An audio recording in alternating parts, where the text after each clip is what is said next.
And team coverage now at 3 from the ASU campus. Rachel Louise just covering the response to the protest. But we begin with ABC15's Ben Brown, listening to the demonstrators. Ben, take us what you've seen and you've heard over these past few hours. Yeah, hey, good afternoon, Faye. So we've seen these protests break out across the nation, and now ASU is front and center. If you look behind me, you can see the protesters where they've set up their tents and their encampment. They're demanding that ASU sever all ties with Israel, but we've also seen some counter-protesters here who are going against that.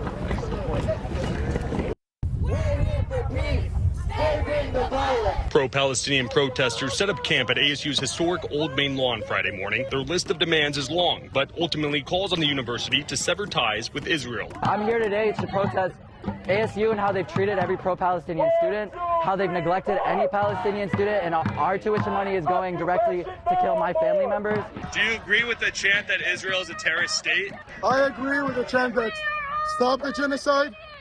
And yes, I'm with the chant that says Israel is a terrorist state because it's killing civilians.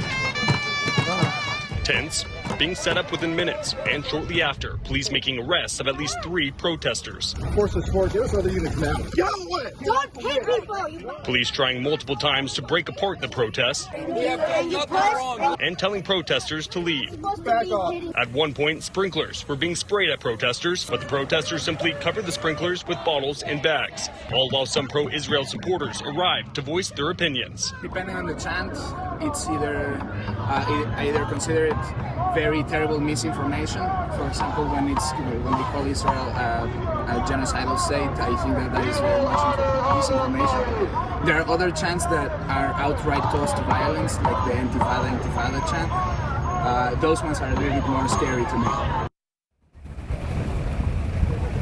I want to bring in Rachel now. Rachel, you've been looking at ASU's response and also what the police are saying. Yeah, Ben, I'll take it from here and talk a little bit about what the police and this university have said here. I'm going to go ahead and show you, first of all, this is kind of the situation that we're seeing right now with law enforcement. They've put themselves in this area. Originally, we had probably a dozen different police cars and probably at least 2 or 3 dozen police themselves from ASU out here. But now it's just down to this small amount with a couple scattered around the sides of the protests. That I will say we did have 3 arrests today. The legal group said to be representing tell me that the names of those 3 protesters are Bill Whitmire, Harry Smith, and Michael Phillips Clancy.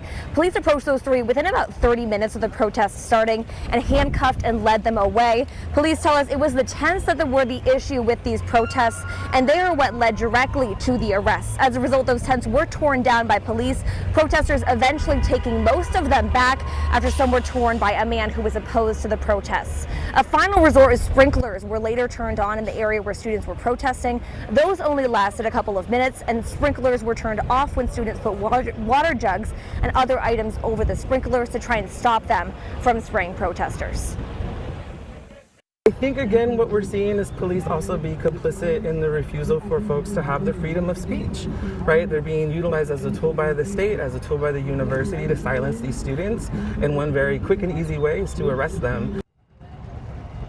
And that's one side. Now here's a statement from ASU. Quote, encampments on Arizona State University property are prohibited unless they are part of a university sanctioned activity. Individuals found setting up unapproved encampments will be directed to dismantle them immediately. Failure to comply may result in being trespassed from campus and possible arrest. We prioritize the safety and well-being of the campus community and uphold policies to ensure a welcoming environment for everyone. Now, I will say that at this point, it looks like protesters are planning to be here as long as they possibly can. They told us today that they have no intention of stopping. We're going to go ahead and send it back to you in the studio now. Thanks for being out here. For ABC15 Arizona, I'm Rachel Louise Just. Rachel, Ben, thank you very much for your coverage. Certainly scenes we've seen playing out to various degrees across the nation in the last several days. Our team coverage continues now with Patricio Espinosa, who met a rabbi and an imam working together to keep the peace, as well as Israeli students standing by and the police chief assessing things in real time. So as you know, protesting started earlier this morning and the heat is on. Literally, the tension is high. You can feel it in the air, but it's not only between both sides of the issue, between pro-Palestinian and pro-Israel students, but it's also a little bit against the media trying to record what's happening here. Now, earlier, we tried to talk to one of the students pro-Israel, and this is what happened. okay? The biggest issue is that Hamas attacked Israel, triggering a war, okay? Before you judge the person who responds, you should always judge the person who... Baby murderer! You should always judge... Whoa. Police! She attacked me. No, I didn't. Yeah, you did. It's on camera. You ripped my plug. Police! And right after that, this reporter tried to follow the pro-Palestinian female student, but they kind of tried to stop me and they wouldn't allow me to go right into where the protesters are, indicating that we have no right to be here. But to clarify, this is a state property. Therefore, the news media is able to cover the story and what's happening and be able to tell both sides of the story. Earlier today, however, we did see both sides coming together. My name is Omar Tawil. I'm the Imam at the Islamic Community Center of Tempe, and my interest is singular. I want to keep the safety of students primary. So we have a connection, and we know each other. So we're just speaking to him that what we can do to keep everybody safe and secure while our differences of opinions. The question now is for the chief of police, and this is what he had to say about what happened earlier this morning.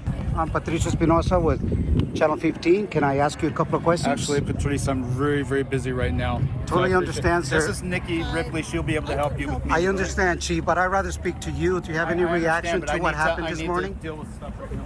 Thank you, sir. And so the protesting here continues. Both sides telling their stories, their side of the story, as to whether they will talk to each other at some point is yet to be seen. At ASU and Tempe, Patricio Espinosa, ABC15, Arizona.